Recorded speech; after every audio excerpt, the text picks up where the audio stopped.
வணக்கம். சீமான் நேத்து பொதுக்கூட்டத்துல தேர்தல்ல நான் அறிவிச்சுட்டேன் ஆட்கள் நிறைய பேரு. யாராவது தோற்றீங்க அப்படின்னு சொன்னா, பாடலை ஏத்தி மாலை போட்டுருவேன். வெற்றி பெற்றாலும் மாலை போடுவேன். ஆக மொத்தத்துல உங்களுக்கு மாலை உறுதியா இருக்கு அப்படின்னு சொல்லிட்டாரு அப்படின்னு சொல்லிட்டு எல்லா மெயின் மீடியாவும் ஒளிபரப்பிட்டாங்க. சீமான் எத்தனையோ ஆலோசனைகள், நல்ல கருத்துக்கள் எல்லாம் சொன்னாரு. அதை யாருமே கேட்கல. மெயின் மீடியாஸ் எல்லாமே சீமானுக்கு அகைன்ஸ்டா அவரை எப்படியாவது மட்டம் தட்டிடணும், அவரோட புகழை எப்படியாவது கெடுத்துடணுங்கிறதுனால அவர் பாடைன்னு சொல்றாரு, மாலை மாலை போட்டு மூடிடுவேன்னு சொல்றாரு அப்படின்னு ஓஹோன்னு ஒப்புக்கு அழுறான் அவ்வளோரும். ஒப்புக்கு அழுறதுன்னா என்னன்னு தெரியுமா உங்களுக்கு? ஒரு வீட்டுல யாரும் இறந்து போயிடுவாங்க. பஸ்ல இருந்து இறங்கி ஒருத்தி ஓடி வருவா. ஐயோ போயிட்டியே போயிட்டியேன்னு ஓடி வருவா. ஓடி வந்து பெணம் பக்கத்துல உட்காருவா. உட்கார்ந்துட்டு கொஞ்சம் அழுவா. அழுதுட்டு பக்கத்துல இருக்கிற பெண்ணை பார்த்து அப்படி செயினை பாப்பா. இது எப்படி செஞ்சது? போன வாரம் வரும்போது இல்ல அப்படின்னு சொல்லுவா. ஆனா உண்மையிலேயே வீட்டுல ஒன்ன பறி கொடுத்தவா உட்கார்ந்து இருந்துகிட்டு 4 பிள்ளையை கொடுத்துட்டு இப்படி போயிட்டானே, நான் என் பிள்ளைகளை நான் எப்படி பார்ப்பேன் அப்படின்னு சொல்லி அணக்கொள்ளாம இருந்து அழுதுகிட்டு இருப்பா. இந்த மீடியா எல்லாம் அப்படி ஒப்புக்கு அழுது, ஐயோ மாலை போட்டுருவேன்னு சொல்லிட்டாரு, ராஜீவ்காந்தி வெளியே அனுப்பிட்டாரு, காளியம்மாளை இப்படி சொல்லிட்டாரு, காளியம்மாள் ராஜீவ்காந்தி யாரு நம்ம கல்யாண சுந்தரம் இவங்க எல்லாம் எலெக்ஷன்ல நிற்கும் போது இவங்களுக்கு எல்லாம் எதிராக இருந்த இதே மீடியா இப்ப அவர் இப்படி சொல்லிட்டாரு அப்படி சொல்லிட்டாரு. ஒண்ணு புரிஞ்சுக்கோங்க, நாம் தமிழர் கட்சி தொண்டர்கள் கட்சி அல்ல, தலைமைக்கான கட்சி.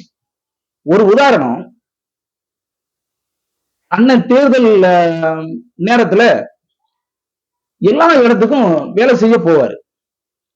சட்டமன்றம், பாராளுமன்றம், இது எல்லாவற்றிலையும் அதிக அளவிலான சதவீதத்துல ஓட்டு கிடைக்கும்.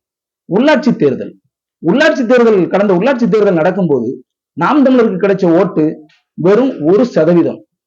தொண்டர்களை வைத்து இந்த ஓட்டு அதிகமா இருந்திருந்தால் நாம் தமிழர் கட்சி உள்ளாட்சி தேர்தலிலும் 10% ஓட்டு வாங்கியிருக்கணும். ஆனா அப்படி இல்லை. அதனால சீமான் அவரை இப்படி சொல்லிட்டாரு, அவங்க கட்சியில் உள்ளவங்களை இப்படி சொல்லிட்டாரு, புசுன்னு சொல்லிட்டாரு, இப்படி சொல்லி நாம் தமிழர் கட்சியை ஒரு நாளும் வீழ்த்த முடியாது. அதாவது நான் இதை எப்படி பார்ப்பேன் அப்படின்னா, ஒரு அழகான ஒரு கட்டட கலைஞன் ஒரு வீட்டை கட்டுறான், யோசிச்சு யோசிச்சு கட்டுறான், பார்த்து பார்த்து கட்டுறான்.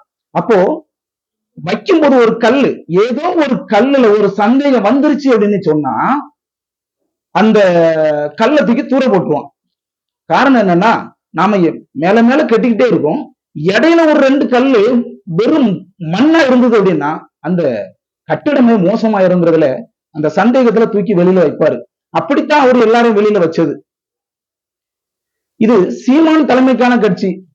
அதே போல யாரும் சீமான் இன்னாரும் நிறுத்துறாரு எங்கிட்ட கேட்கவே இல்லை அப்படின்னு சொல்லி எந்த தொண்டர்களும் பேசுறதுக்கும் அங்க வழியே இல்லை. ஏன்னா அது சீமான் தலைமைக்கான கட்சி. மாலை போட்டுருவேன், பாடலை ஏத்துருவேன் அப்படின்னு சொல்றாரு அப்படின்னா ஒரு மனசாட்சி தொட்டு சொல்லுங்க. உங்க அம்மா இலை நீ இவ்வளவு மார்க் எடுக்கலன்னா உன்னை கொன்னே விடுவேன்னு உங்க அம்மா நீ சொன்னதில்ல, உங்க அண்ணன் சொன்னதில்ல, நண்பன் அப்படித்தான் சொல்லுவான். சீமான எடுத்துக்கிட்டா அவர் ஒரு ஆண் தாய், தாய்க்கு தாயா இருப்பாரு, தகப்பனுக்கு தகப்பனா இருப்பாரு, நண்பனுக்கு நண்பனா இருப்பாரு. இது அன்பால வந்த வார்த்தை.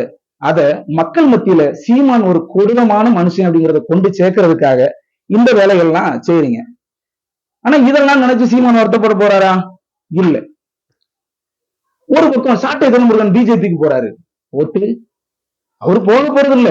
ஆனால் போனாலும் யாரும் எந்த பிரச்சனையும் இல்லை. அண்ணன் ராஜீவ்காந்தி போகும்போதும் கல்யாண சுந்தர அண்ணன் போகும்போதும் எந்த பிரச்சனையும் இல்லையோ அதுபோல இந்த நாம் தமிழர் கட்சி அமைப்புல இருந்து யாரு வெளியில போனாலும் எந்த பாதிப்புமே கிடையாது. ஆனா என்ன இப்படி நாகரிக குறைவா அண்ணன் திடீர்னு பேசிடுறாரு அப்படின்னு சொல்லி ஆதங்கத்துல சிலர் கேட்பாங்க.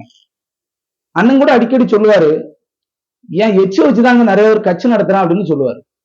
இப்போ நீங்க வலைதளங்களை நீங்க எடுத்து பாத்தீங்கன்னா அண்ணன் சீமான மாதிரி சீமானை திட்டுவது போல தமிழ்நாட்டு அரசியல் தலைவர் எந்த தலைவரையும் திட்டுவிட்டு தமிழ்நாட்டில் இருக்க முடியாது.